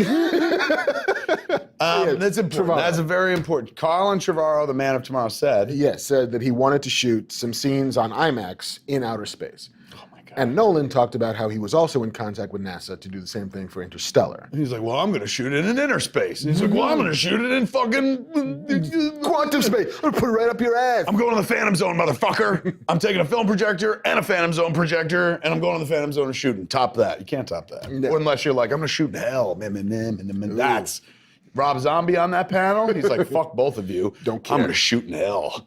Shoot on magic. Can we I've shoot seen on that magic? fucking movie. Yeah. It was amazing. He was also at Sundance. Everybody was at Sundance this year. It was a party, except for me. You didn't go? No. Trust me, it wasn't a party for everybody. No, it was lovely for me. The critics did not like that movie, and they will not let me forget about it. Every morning I wake up, there's a few more tweets going, "You saw this, right?" I'm like, yeah, All I good. saw it. I saw it. Ouch. But yes, I saw it. All right, last piece of information before we go Yes. anywhere. Tell us a thing. Supergirl. Yes. Speaking of the Berlanti verse, Mark, with great respect, because this is another fucking thing I'd like to work on. Where do they shoot this? The Warner's lot. In town? In town. Yeah, whatever magical city they shoot is downtown Did you LA. see my hire me face? I don't have to go to Vancouver. I'll go anywhere, honestly, but like, fuck. I'll especially go on Supergirl. That sounded dirtier than I meant it. I will especially work on Supergirl because put up that fucking picture. Let's show them why we're so happy about Supergirl this week, man. Show them that Supergirl picture. There we go. There it is. You see that? Now, you'd think we're happy because it's a creepy shot of a girl prone and a bunch of dudes in a room around her. Not at all. This has nothing to do with it. I like this shot right here because Black Mercy's on her chest. You know what that is? Tell us. Fictional flower from outer space, bitch. It's a mean green mother from outer space, and it's bad. That was featured in the Alan Moore story for The Man Who Has Everything. Yes. I believe it was an Action comic story from back in the day when I was a kid. Annual number 18. Annual number 18. It sounds like the dulcet tones of John Stepp. It is, right in the Calling corner in from there. elsewhere. What is it again? Throw it in. Annual number 18. Action Comics Annual number 18, as scripted by Alan Moore, drawn by Kurt Swan? Dave Gibbons. Dave Gibbons. Oh, and he does the Kurt Swan wink at the end. That's why. Beautiful story where Batman and Wonder Woman and Robin, Batman, Robin, and Wonder Woman show up at the Fortress of Solitude to give Superman his gift, his birthday, and they show up there, and then Robin's never been there before. He's, golly, gee willikers. And they get inside, and Superman looks like Supergirl. He's just out, and he's got this giant plant on his chest. They can't pull it off. It's really strong. Turns out it's from Mongol. Mongol put it there, one of DC's outer space villains and stuff, Superman enemy. The Black Mercy, though, shows the wearer or the victim their most heartfelt fantasy, their dream world. So this story, everyone shows up at the Fortress of Solitude and Superman, they're like, what's going through his head? And you go into his head, and he's alive on Krypton, and his parents are alive, and he's married, and he's got a kid, and life is idyllic, and the whole time he's like, there's something wrong here, and stuff like that. And then finally he realized, this is untrue, I gotta get it, I gotta stop it, and they stop it. It winds up at one point, this is fucking dope, man. At one point they're struggling to get it off of Wonder Woman, Batman, Robin. It winds up on Batman's chest. And, Alan Moore is such a good writer. And for 1 second, am I right? This is correct, right? I'm not, I was sitting there going, did I make this up? Stoned one day? You don't make this better? Batman wore it. No, he does. He's pulling it off and it gets onto Batman's chest. And then Batman sees, his parents not killed in the alley and the bullet dodged and all that shit, just briefly. And then they pull it off and then it turns out it's Mongol and Superman goes ape shit. Not just I'm mad at you and knocks him out justice, but he's just you fucking showed me a world, you piece of shit. And he just burned it was awesome fucking story, man. So they've done it a little bit in the animated series. They did. They didn't do it with Robin, I think. Right, They did it was it with just Batman and Batman, Wonder Woman. But now they've done it in Supergirl. I love these fucking Berlanti kids, man. I don't care. Berlanti, Kreisberg, they can call me up and be like, dude, sacrifice your child for us. Like God said to Abraham, if you believe those fucking comic book stories. And I would be like, all right. They know what they're doing over there. I'd be like, honey. Jan. Look, I know it's unorthodox, but these cats have been flawless with their TV shows. Super orthodox. I believe that's ultra. It is, I'm like, they're fucking making flawless decisions. They're doing shit since they can play with all of the DC universe, dude. Rather than be like, we don't have Superman, so we can't do that story. They're like, we got fucking Supergirl. We're doing the Black Mercy. We got the boots, we got a cape, we got an S. We're doing this story. Fucking thing. And they put it on her chest, dude. You're seeing the fucking Black Mercy. Awesome. I know some people are like, I don't get it, her chest. has nothing to do with their chest. It's like that image has been around for what, 25 fucking years at this point? Like, you know how many times I've read that story in my life because it's so fucking well structured? It's like a fucking Edgar Allan Poe short story. It's so goddamn good with colorful costumes and stuff. And then one day these cats are like, let's fucking do it.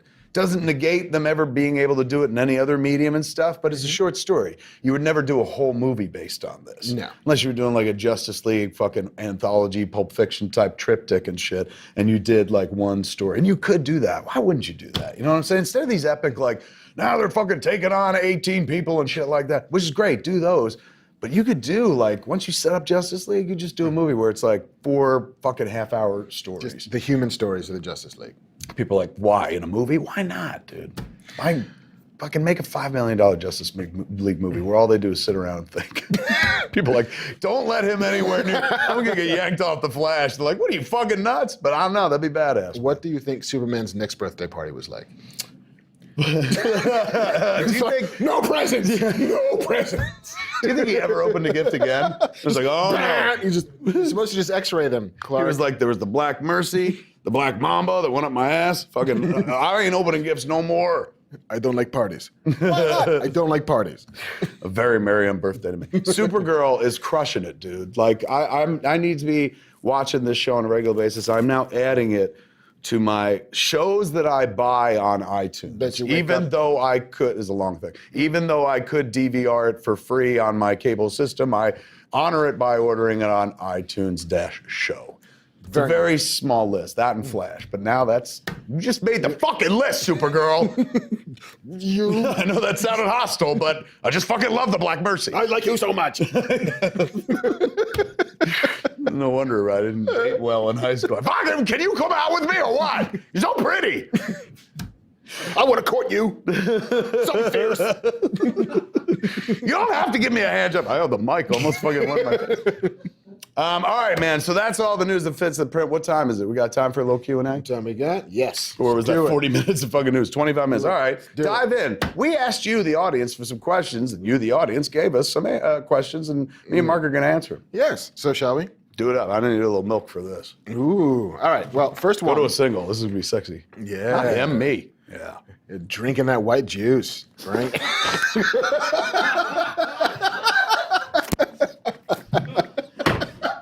Don't fucking call it that white juice. Well, I'm drinking it. Fuck. I almost lost that. You almost saw Bukkake all over the studio. We could have slowed it down. Wow. Creamy Face, neck, and goodness. chest. I saw a fucking sign in New York. Made me feel, not in New York, here in California, made me feel really bad. It's because I drink a lot of milk. I drink like a gallon and a half of milk a day. Poor little cows are rolling around a field going like, we're so thirsty. And I'm like, I'm not. I saw a fucking sign drawn on like this public utility thing. And it said, not your mom. Had a picture of a cow's head, like Bessie Borden cow or whatever. Not your mom, not your milk. Really made me think. Fuck. You know what I'm saying? How fucking dark is that? I'm like, I'm just enjoying this. I looked over, sipping the milk. I'm like, I guess you're right. It's like, did they lie to me? Do we have to kill cows for this milk now? I guess that's weird. I never really thought about that. Because when we were kids, they just fucking drink your fucking milk. It's good for you. Yeah, and all those commercials swore that if you didn't drink milk, you'd go to hell or something. So we all fucking drank milk, but Now I gotta find somebody's mom. It's weird, don't you? I mean, I really want cereal, but I know, but like some Gladys, child would you mind? is going without. Some thin cab looking at me through the window going, you have so much. Chief teats. I don't know what to do. You could even eat cheesesteaks. We can't. That'd be weird. All we have is cud. Yeah, man, that's fucking makes you think. I still haven't given up milk though.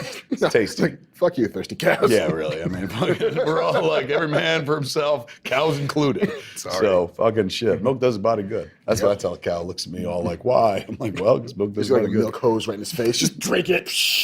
I don't know, but you know what? I don't even waste it, man. I'm not even one of those cats. It's like, ooh, I drink every fucking drop. So I know if there are cows out there, they're like, fucking prick. At least I'm drinking it. Some cats throw it out and shit. Milk never expires in my house. So there, I'm justified. That's a promise. Dairy Council gonna call and be like, we need you working for us. You've got never goes bad in my house. Holy shit! What a catchphrase that is. All right, hit us up, man. What do they want to know? First question from Ben Aldridge at Ben ALDRIDGE 58 wants to know, hey guys, he doesn't say that really, I'm just adding it. Oh. How does Josh Trank recover his career after the Fantastic Four? I mean, pull out Josh Trank and stick anybody's name in that. Your career is a long thing, if you're lucky. And once you get in the door, like Josh Trank has proven he can make a movie at a budget and stuff. Like he'll fucking work as long as he wants to work. It's not like there is no official council where they're like, you are in movie jail. Otherwise, I'd be like fucking Morgan Freeman in that bitch, man. Just meeting everybody, being like, I've been here since Mallrats. Kevin Smith crawled through 19 miles of shit. Get busy living or get busy making Tusk. And that's what I did. For me, I can't see that. Yeah, it's a little ding or whatever the fuck, but his career didn't necessarily just have to be fucking superhero movies and stuff. It'll be a long time before somebody gives him $100 million franchise again, but he's writing his own thing right now. Like, he'll be utterly fine. Yeah. Like, look, dude, there's no such thing as failure in this business. I hate to be this guy, and I'm not trying to be tacky, but the guy who directed Powder was convicted of a crime. We don't even have to go over the crime here, but it's a pretty heinous fucking crime. He was convicted of it and stuff, and he did his time and is done and stuff, but that dude is still making movies. You know what I'm saying? Did you just say a pretty heinous crime?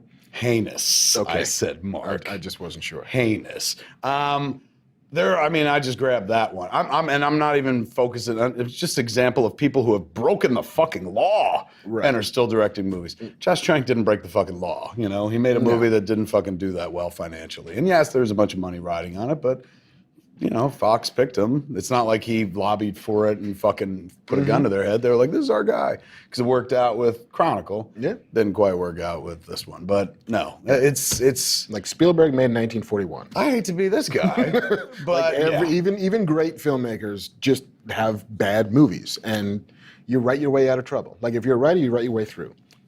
Didn't Roman Polanski win an Oscar a couple of years ago? He did, yeah. Okay. Can't come back to the country.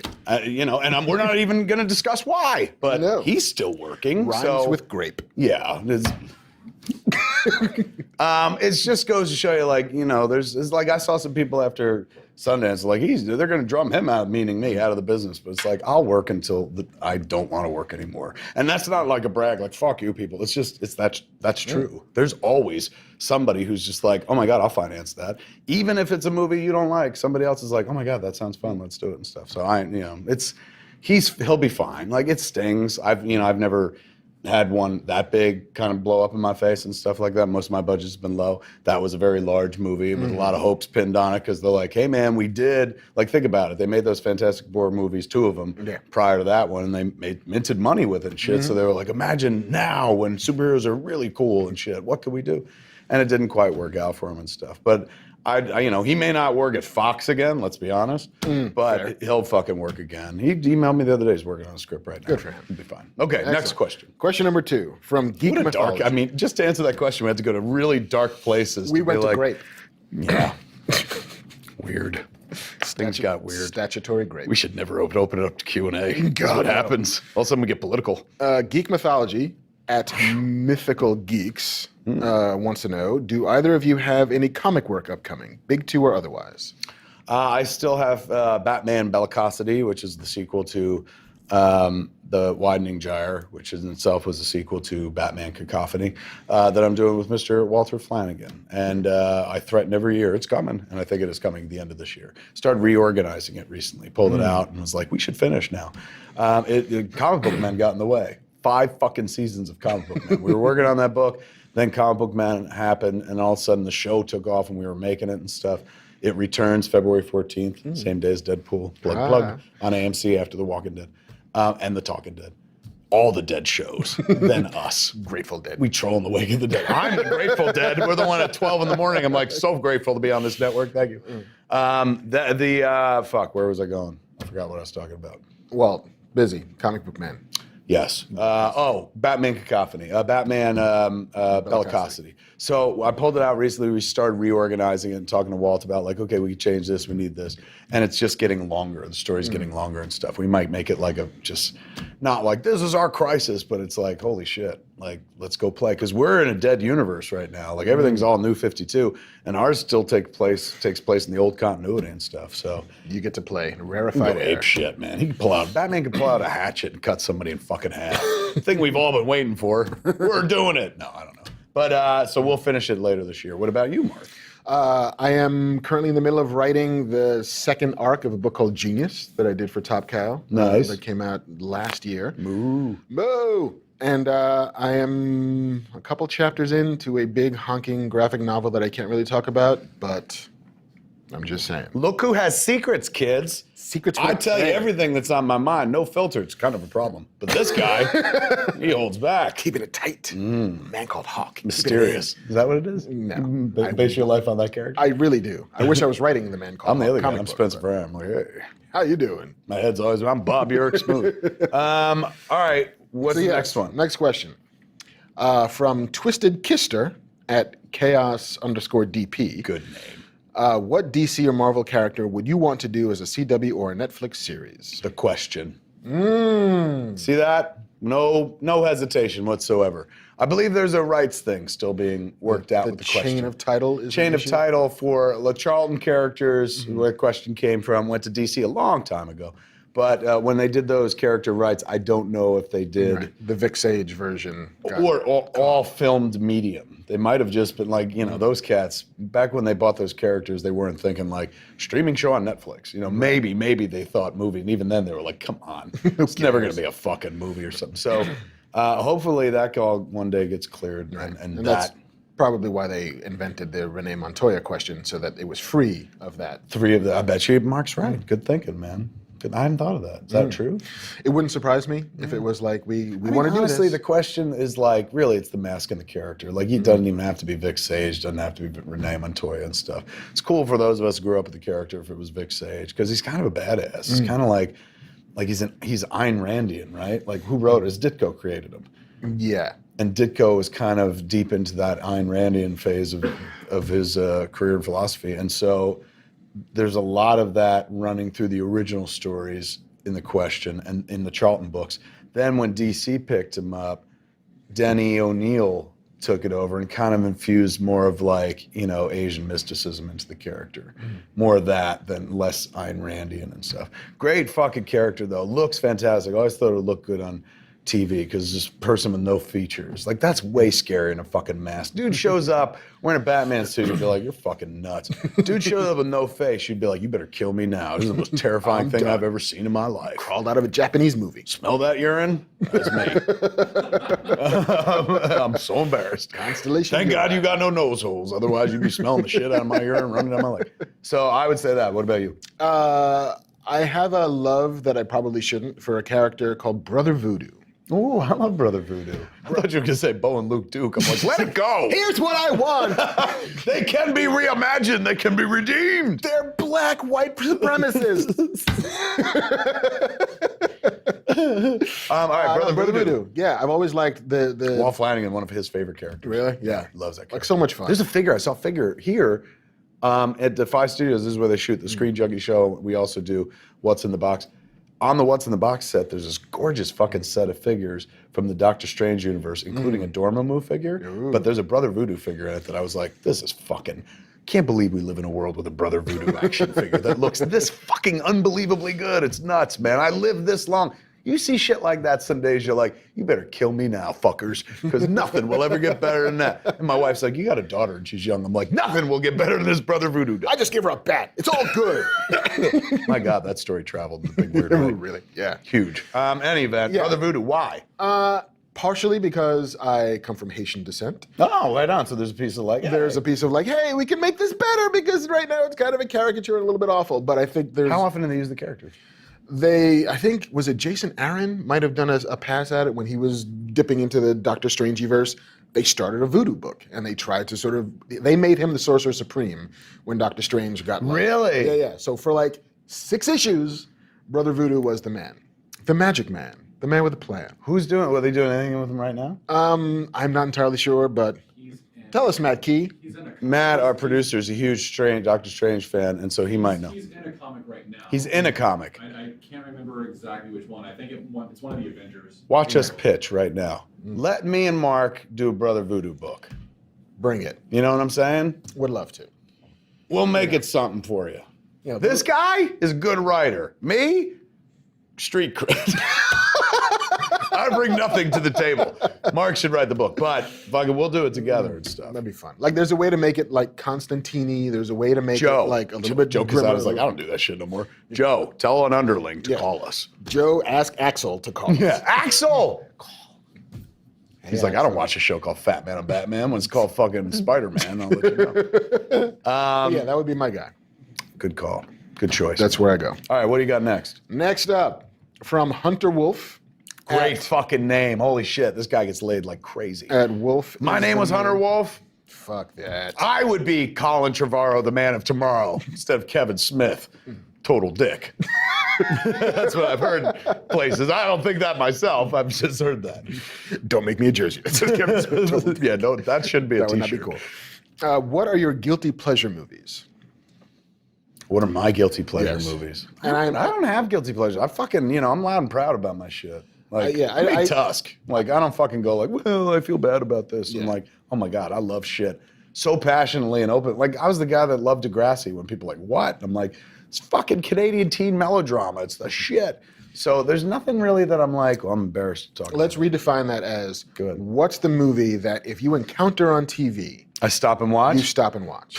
How many? I mean, you got an hour? There's a lot of movies like that, dude. I'll stop and watch a lot of things. But off the top of my head, like most human beings on the planet with a working brain, I could, Shawshank's on, I'm like, huh. That's how it became one of the fucking greatest movies of all time, because people are like, huh. Just slowly. Like a fat guy boyfriend and shit like that. Like, you totally underestimate him. Then after like 2 years, you're like, this motherfucker eats pussy like you read about. Boom, you are the Shawshank Redemption. That's how it works, kind of. I'm going to say All the President's Men, which you rarely see when you click around the dial. But whenever I see it, I'm like, because it's a movie about journalism, and it moves like a thriller. Like, it moves impossibly well, considering it's a movie about writing. Yes. And, writing is a boring fucking, like, that's not cinematic. You can be and they put in camera Punch the around and shit. keys. But he, was Alan, God, what's the name of the director? Pakula. Alan Pakula. Pakula? Pakula. Yes. The wonderful director of many movies. Unpronounceable name. But that was his. He also did, I think he did Presumed Innocent with Harrison Ford. I think I fucking love that Did he do The Verdict? Was he also The Verdict guy with Paul Newman? Well, I know that was written by Mamet, but I don't know who directed that. I want to say like Sidney Lumet, but that ain't a Sidney Lumet movie. Good. It's one of those two guys, though. We just lost every kid in the audience. Like, start talking about old lawyer and cop movies from the 70s. in the 70s. Sorry, kids. Deadpool. We're back. Yay. What was the question? Movies that you will watch whenever you encounter What was yours? them. Two of them came to mind for me. Silverado. Wow. Yeah. What a breathtaking pull. Like, honestly, that deserves one of these. Like, that is such a great movie. One of the best Westerns ever made. I'm not just saying that because, like, I saw that with my dad when he was alive when I was a kid. It's so well written. Lawrence Kasdan. Larry K. Larry K. The man. Look at that. Look at that gorgeous picture. Fuck, dude. I'm going to go home and watch this movie tonight, man. It's so fucking good. It holds up incredibly well. Yeah. It really does. And you wanted, like, holy shit, dude. This dude was about 20 years ahead of the curve with diversity in terms of that entire cast. Yeah. Is pretty fucking diverse. There's a lot of fucking white people in it, but, like, it's more diverse than most Westerns. Yes. I think it was Danny the first Glover, one. you got Lynn Whitfield as And a also, sister, what's her and name? Linda Hunt. Whatever Linda Hunt is. Short lady. She counts the short lady demo. Height diversity. Yes, height challenge. She had just won an Oscar or a nomination. Oscar for the year of Living Dangerously, where she played a man. And Brian cross-dressing. Dennehy is fucking awesome as the As the bad guy. villain. Spoilers. Well, Yes, yeah. he is kind of the bad guy. He's amazing. So well written. Very much like, to put it in the parlance of our time for kids who are like, I don't want to watch this shit. It's almost as if Joss Whedon did a Western. Very Would much you so. agree? Totally. Very quippy, but not like, quippy about pop culture because it's set back in the day. But funny, like more human than most Lots of Westerns. character, lots of humor. Lawrence Kasdan written around the same time, like when he was in his fucking zone, dude, when he was doing like Empire, Raiders, fucking Big Chill. I think this followed Big Chill. Yeah. But yeah, I love this movie. This was a It's make so good for Costner in Big Chill, who got cut out of Big Chill. No, he got cut. Yeah, he got cut out of Big Chill as the corpse. He was the corpse at the wake that everybody shows up for. This is the role that made Kevin Costner a fucking star. Yep. Like, yeah, later on, of course, like Dance with Wolves and fucking Robin Hood and Waterworld. But this was the movie that made people go like, who the fuck is he? He is insanely charming in this movie. Like, and he gets No Way Out after this. And No Way Out was the other one. Like, And they can show people like he's a matinee leading idol because he is the comic relief and fun in Silverado. What a good fucking poll. What's the other one? Hunt for Red October. Yeah, of course. Oh my God, I fucking love that movie. I could just listen to like British people pretend to be Russian for a very long time. One thing only. Yes. Oh my God. I would have liked to see Montana. Be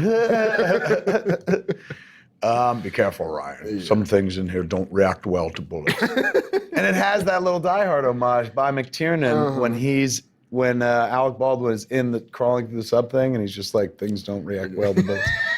Yeah, that's a good fucking pull. I love that movie. It's so good. It's so well constructed. And Caterpillar Drive. Yes. Paganini. God, that movie's so quotable. Now I want to watch that. I might do a fucking Silverado fucking Hunt for Red October. That's a good twofer, man. You know what I'm saying? That is a I'm going to put it on while you're at my house next as you go to leave, and I'm going to be like, click, and you're going to have to sit. It's like, honey, I can't leave. It's like controlling a dog when you itch it and its leg moves. I was like, watch me control Mark Bernard. I would like to go home, but I can't. He's trapped me in a Silverado vortex.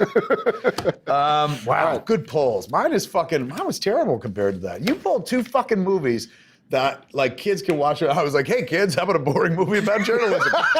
You pulled two fucking wonderful films. Remember that dying profession that you can't do anymore? Yeah, newspapers, kids.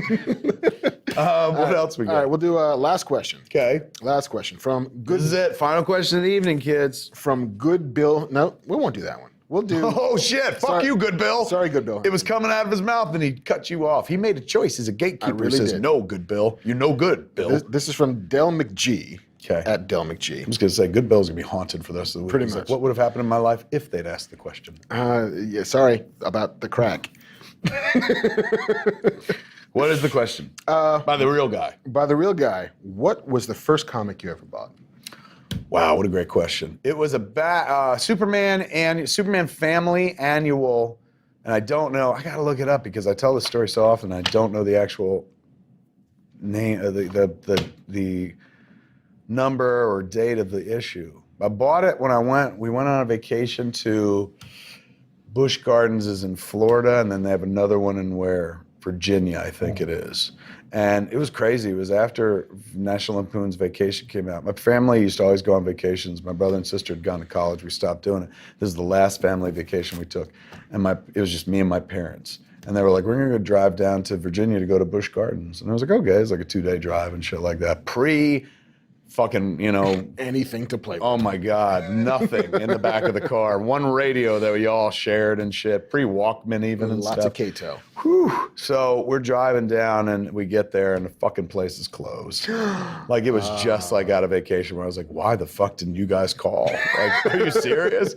Like, Did you check the internet? Oh my God. What? While we were there, like my parents were such like fucking give ups, man. Like they were like, it's closed. Like, all right, let's go home. We just turned around and went fucking home. And I'm like, maybe something else happening in historic Virginia, but no, we kept going and shit. They weren't smokers, so I guess they were like, fuck it, let's get out of here. So we stopped at a convenience store and bought two things. One was a yo-yo. My old man was like, do you know how to yo-yo? And I said, I think. And he goes, I'm gonna teach you how to yo-yo. He bought me a yo-yo, taught me how to yo-yo. And I was like 13, I still don't know how to fucking yo-yo. I was a late bloomer on a lot of things. My old man was like, you know how to fucking receive a hand job? I said, no. And he took me to a fucking brothel. And he's like, no. So yo-yoing in the car must have been great. Yeah, he was like, he was teaching me how to jerk off too. He's like, work that arm out, kid. One day you're gonna need it.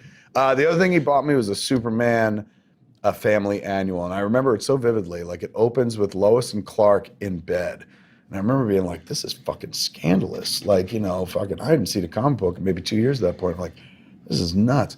And that bed turns out to be clouds.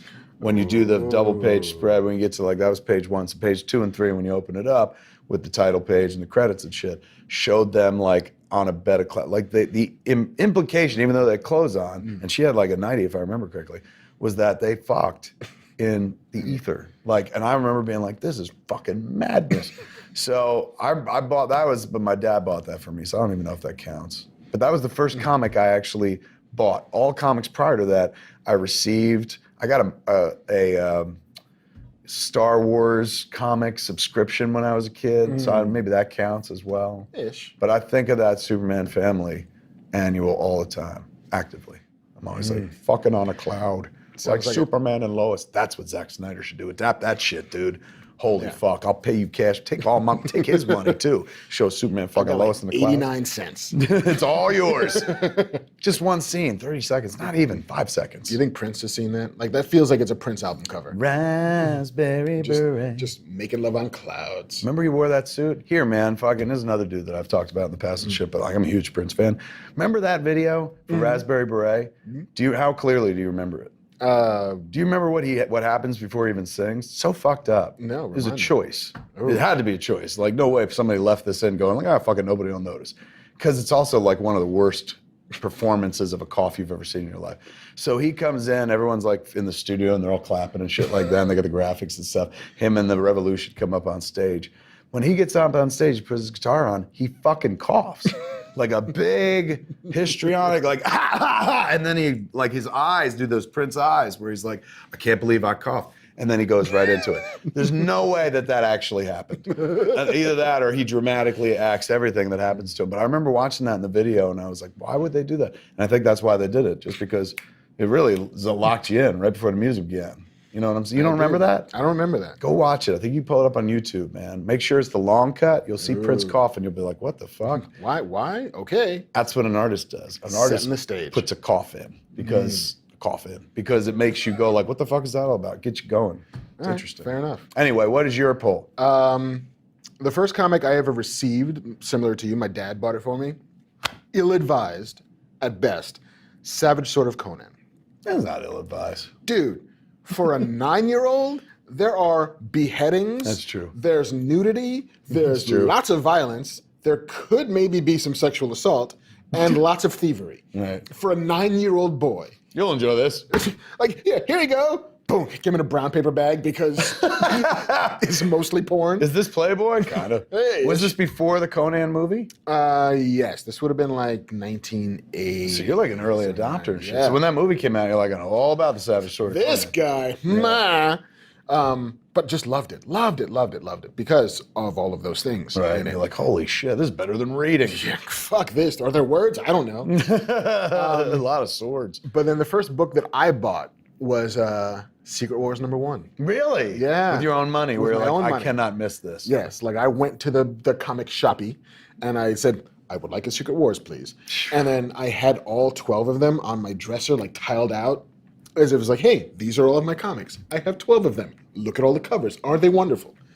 That's what I did. That began your collection? That began my collection. That's pretty sweet, man. Yeah. I could see a young Mark Bernardin with all the fucking 12 laid out. And shit. Just like, gaze upon my works. Your and mom putting your despair. folded laundry on it, and you're like, no! You fucked it all up, Mom! These wars are sacred, mother! We have to stop with these comic books. You fucked it all up! That's adorable, dude. Yeah, that was my... Do you think that anyone has stories like that anymore? You think our generation, those stories die with our generation? Like, what's the first anything that like a 13-year-old kid did? I looked at all 12 of my covers laid out on my iPhone, and it was amazing. Like this, My first app was Candy Crush Saga. it's just so weird. Like that's like you never imagined that would be something that would get lost in time. Like, oh, comic books will be for kids forever, but so many other distractions now that I doubt there are many stories like that for this generation. I mean, because I feel like we've segued from being collectors into accessors. Yeah. Like people don't feel the need to have a thing anymore. They just want to be able to do a thing, which is the Netflix of it, the streaming of it. Be like, the first movie I ever bought was the Muppet movie on like VHS. Like $85. My dad had bought a VCR, and it was like the first thing they ever saw. Holy fuck, that's a commitment. That's a store bought, like not even taped off. Not even taped off TV, like an actual from. What year like, you think it was? Like 82? Not even. This was like 79. Oh my God. Do you know what $85 in 1979 is? Do you know what that means? That means Mark's parents loved him so much. So much. That they would spend what is probably the equivalent of $800 today. That's madness, man. It's like we could fill up the tank in the car, given that it's a gas shortage because of OPEC, which is a thing that kids don't know about. Yeah, but we do. We do. We lived through We OPEC. remember the lines. Or we can buy this kid this fucking puppet movie. That's an exact quote, kids. Fucking puppet, and they bought me the fucking puppet. If I'm your parents, I'm like, you're watching this shit every day. And I did. Did And you I really? wore it out. Like it was the sort of thing where it stopped rewinding because the tape just snapped. They were like, well, he got his $85 worth. Yep. How did you break a tape? I watched it a lot. You're like, maybe we could fix it with a little rainbow connection. Thank you. Wow. Dude. Perhaps too tsunami. I don't care. I'm just that ballsy to make those kinds of jokes. Is that all we got for him? That's all we got, my friend. And we end on the heartwarming fucking double story of you with all the Secret Wars and you with the Muppet. That tells a story, dude. It really does. That's who I am. That's who he fucking is. That's how we got here. You're like, what's the secret origin? He made his parents buy a very expensive puppet movie. Pretty much. And then like comics about nudity and blood, and then racism on model cars. Why can't you That just is- watch this on television, Mark? Because I need to own it. It needs to be mine. The Muppet movie. I never would have guessed. Yeah, man. That's cute. Oh, It's not easy being green, is it? not at all.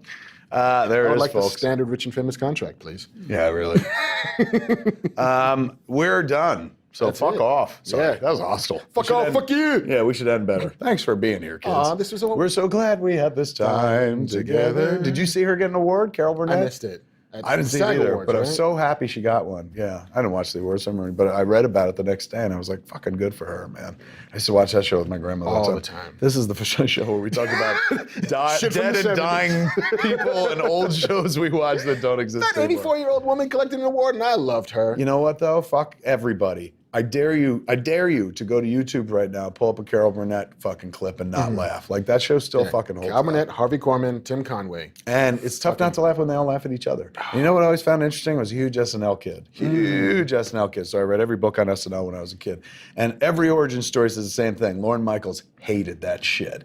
He hated when they would fucking break character and laugh. And he was like, never on Saturday Night Live.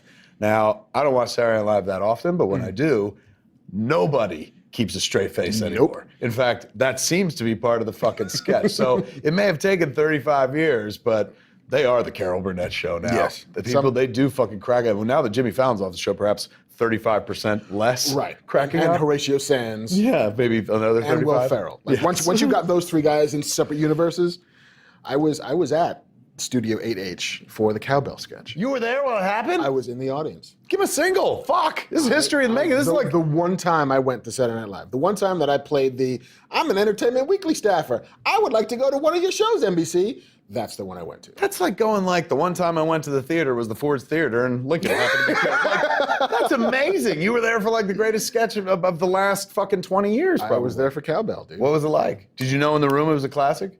Yeah. The minute you saw once the shirt started to ride up, Yeah. and you began to see the winking eye of Will Ferrell's belly, and nobody could keep a straight face. Right. And just watching that thing just sort of simmer and build and build. That is a perfect little fucking piece of outstanding. fucking comedy, man. Wow, how fucking weird. That's awesome. That's nuts. That is the thing they will put on my tombstone. He was at the cowbell sketch. I'm gonna fucking, when I'm doing your eulogy, I was like, I can say many things about him. He was a little boy who loved the Muppets, but this is what I'm gonna lead with. I'm gonna lead with this. He was there when they fucking shot the cowbell sketch. Isn't that fucked up? Why didn't any of you buy him a beer when he told you that story? You missed an opportunity with Amazing Man. Wow, that's fucking awesome, dude. It was great. That's when you come to Fat Man Batman for cool shit like that. Come back next week, man. Come back fucking next episode, man. And we're going to talk to John Schnepp about the death of Superman Lives, what happened. That's what you call a teaser. Nicely done. Are you going to be here for it? I will not be here for it. Nice. So it's mano a mano. Nice. So you better soak up your Mark Bernard now because he ain't going to be there for the next episode. Soak it. And when you miss him next episode, just come back to that. Give him a single. Give him a single. That is my. Holy shit. That is my Apollo Creed. You right did there. learn to fucking dance from a Muppet. It's all hip. There it is, folks, man. For Fat Man and Batman, I'm Kevin Smith. Marc Bernard. Come back and see us in the Fat Cave next episode. Same fat time, same fat channel. What is that, Mark? YouTube.com/Kevin Smith. Dance us out. This has been a production of Smodco Internet Radio. Sir, only at smodcast.com.